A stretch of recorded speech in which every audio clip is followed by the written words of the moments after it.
Voici la nouvelle préfecture de Kong, ce bâtiment flambant neuf intégrant tous les services pour affirmer et renforcer l'autorité de l'État.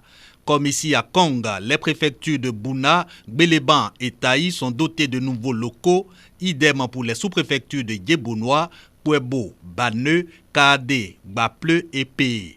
Au total, 10 infrastructures réalisées par le PAPC et ses apprenants, tous des ex-combattants reconvertis dans les métiers du bâtiment et des travaux publics. Pour leur insertion, 15 millions de francs CFA du PAPC et des consignes de bonne conduite du gouvernement. Que ces métiers que vous avez appris à travers ce projet vous permettent, vous aussi, d'avoir un avenir.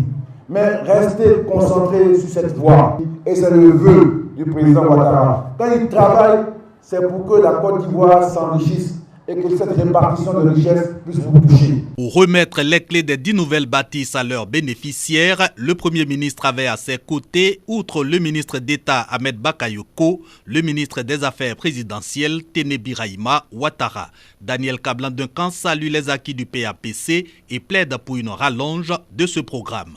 Je me félicite de ce que le PAPC ait su traduire en réalité concrète ce symbolisme en dotant au total la Côte d'Ivoire de 128 infrastructures publiques, soit 105 sous-préfectures, 21 préfectures, auxquelles s'ajoutent d'ailleurs 2 centres régionaux d'archivage.